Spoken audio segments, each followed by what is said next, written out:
Qu'est-ce qui te sort du lit? Qu'est-ce qui te fait quitter le canapé? Qu'est-ce qui te pousse à aller à la salle de sport?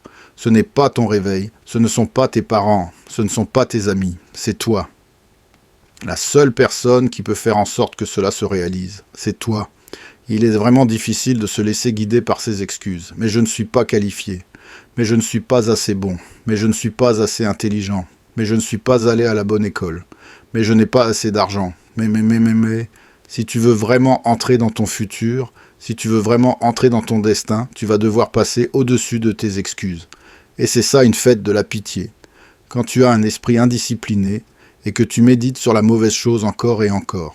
Si tu veux organiser une fête de la pitié, je te donne 3 jours et c'est tout. Et après 3 jours, tu tords ton tourne-disque, ton iPod, ton MP3 et tu trouves un plan. Est-ce que je reste là à me contenter de ça? Non, je ne le fais pas. Je dis que ça suffit, mec, et je vais changer, et je vais continuer jusqu'à ce que je l'obtienne. Tu poursuis quelque chose que tu crois mériter jusqu'à ce que tu l'aies. Et peu importe ce qui t'arrive, peu importe combien de fois tu as été viré, peu importe combien de gens ne croient pas en toi, tu continues jusqu'à ce que tu l'obtiennes. Voilà le but. Es-tu fatigué maintenant? Certains d'entre vous doivent se fatiguer. Vous devez en avoir assez de ce qui se passe dans votre vie. En avoir marre de vos habitudes, en avoir marre des actions que vous entreprenez chaque jour. Il faut changer, mec, sinon rien ne change. Un jour, je me suis réveillé et j'ai arrêté de trouver des excuses. Un jour, je me suis réveillé et j'ai arrêté de jouer au jeu des reproches. Un jour, je me suis réveillé et j'ai regardé l'homme dans le miroir et je me suis dit « Mec, que fais-tu?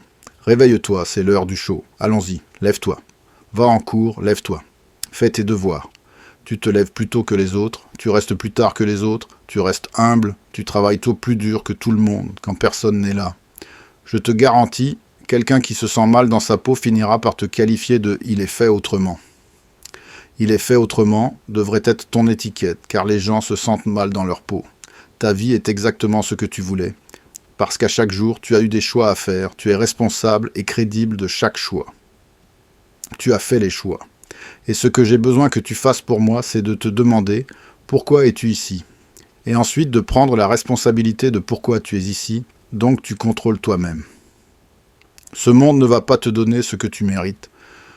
Ce monde va te donner ce pourquoi tu travailles. Je travaille pour ça chaque jour. Et quand tu te lèves chaque jour, que tu mets ce travail, et oui, pour certains d'entre nous, ça peut être plus difficile que pour d'autres. Mec, peu importe, on fait ce qu'on doit faire. Surtout quand on est désespéré. La victoire n'est pas fidèle à toi, elle ne se soucie pas de toi. La victoire ne se soucie pas de combien tu es endolori. La victoire ne se soucie pas de combien de sommeil tu as. La victoire ne se soucie pas de combien tu travailles parfois. La victoire exige tout de toi, et encore plus, et elle ne te promet rien. C'est une machination pour créer de la peur et du doute dans ton esprit. Elle cause des revers après des revers. Donc la question n'est pas de savoir si tu vas gagner, es-tu prêt à sprinter quand la distance est inconnue? Et pourquoi courir après cette chose appelée victoire? Parce que la seule chose garantie dans la vie, si tu ne la poursuis pas, c'est de perdre. Maintenant, c'est le moment de se battre. Maintenant, c'est le moment de montrer au monde que j'ai été placé ici pour une raison. Travailler pour ça. Combattre pour ça. Ça commence aujourd'hui, ça continue demain et ça ne meurt jamais.